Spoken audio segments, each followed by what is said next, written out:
लोकाभिरामं रणरङ्गधीरं राजीवनेत्रं रघुवंशनाथं कारुण्यरूपं करुणाकरन्तं श्रीरामचन्द्रं शरणं प्रपद्ये। गङ्गातरङ्गरमणीयजटाकलापं गौरीनिरन्तरविभूषितवामभागं नारायणप्रियमनङ्गमदापहारं वाराणसीपुरपतिं भज विश्वनाथम्। अतुलितबलधामं हेमशैलाभरेहं धनुजवनकृशानुं ज्ञानिनामग्रगण्यं सकलगुणनिधानं वानराणामधीशं रघुपतिप्रियभक्तं वातजातं नमामि। आइए श्री हनुमंत विराजे, कथा करूं मति अनुसार, प्रेम सहित आसन धरूं पधारी श्री पवन कुमार। अपने अपने घर की सब काहूं को कीर, तुम ही पेज सब घर की, धन्य धन्य रघुवीर। जय जय श्री राधारमण, जय जय नवल किशोर, जय गोपी चितचोर प्रभु, जय जय माखन चोर। भक्ति भक्त भगवंत गुरु चतुर नाम बड़े, इनके पद वंदन किए नासत विघ्न, नासत विघ्न। श्याम रामचंद्र भगवान की जय, श्री पवन सुत हनुमान जी महाराज की जय, श्री गौरी शंकर भगवान की जय, बोल सांचे दरबार की जय। जतिया जोता वाली माता वाणी सदा ही जय, बोलिए शिव महापुराण की जय। जय जय श्री सीताराम, जय जय श्री राधेश्याम, नमः पार्वती पते हर हर। नीचे लगा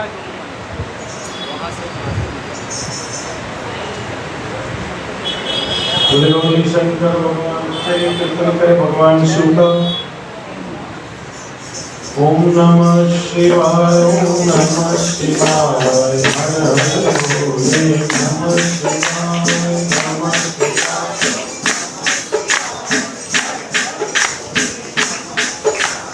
नमः शिवाय, ओम नमः शिवाय, हर हर भोले नमः शिवाय।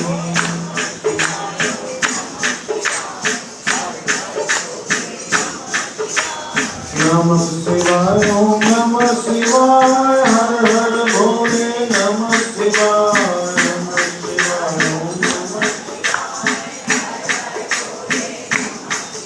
ओम नमः शिवाय, ओम नमः शिवाय, हर हर भोले नमः शिवाय। सभी लोग गाइए। रामेश्वराय शिव रामेश्वराय, हर हर भोले नमः शिवाय, रामेश्वराय शिव रामेश्वराय शिव रामेश्वराय, हर हर भोले नमः शिवाय।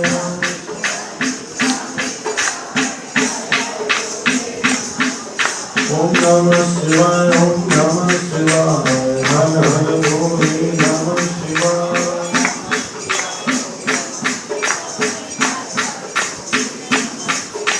गंगाधराय शिव गंगाधराय, हर हर भोले नमः शिवाय।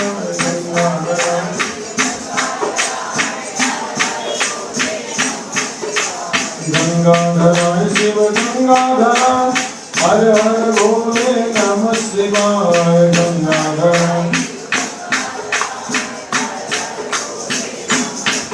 ओम नमः शिवाय ओम नमः शिवाय हर हर भोले नमः शिवाय।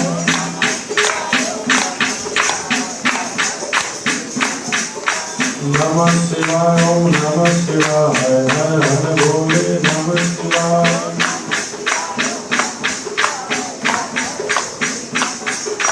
नमः शिवाय ओम नमः शिवाय हर हर भोले नमः शिवाय। नमः शिवाय ओम नमः शिवाय ओम नमः शिवाय हर हर भोले नमः शिवाय। नमः शिवाय ओम नमः शिवाय ओम नमः शिवाय हर हर भोले नमः शिवाय।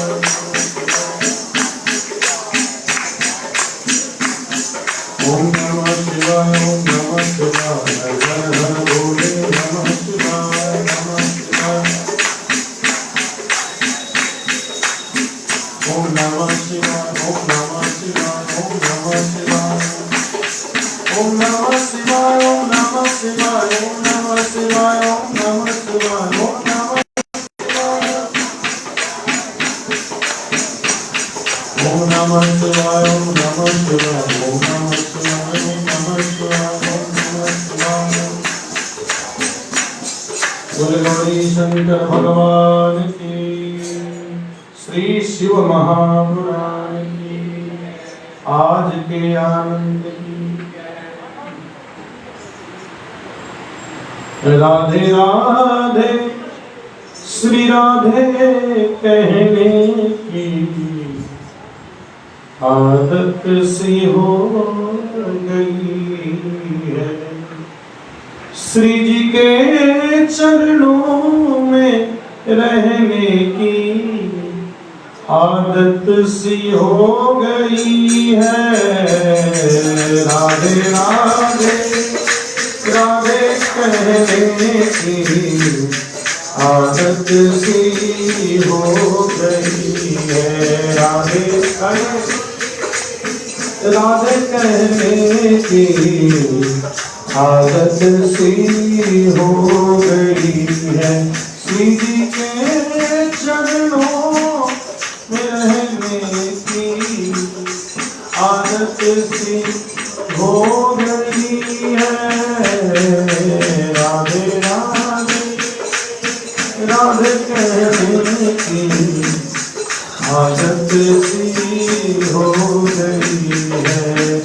श्यामा द्वारे आ पड़ी हूँ तेरे नाम के सहारे।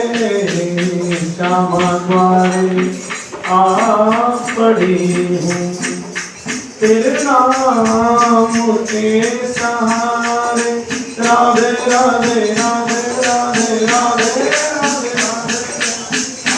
राधे राधे।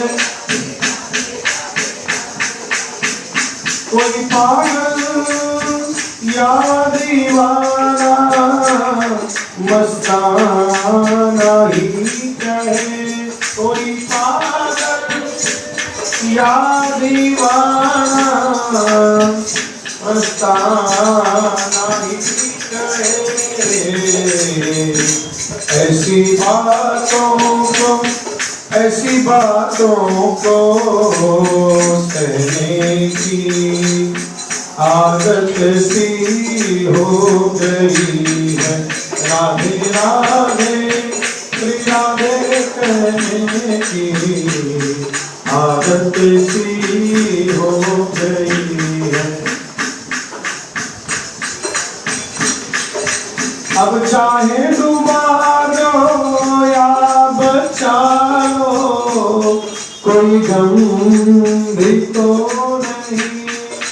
अब चाहे डुबा लो या बचा लो कोई गम भी तो नहीं। हमको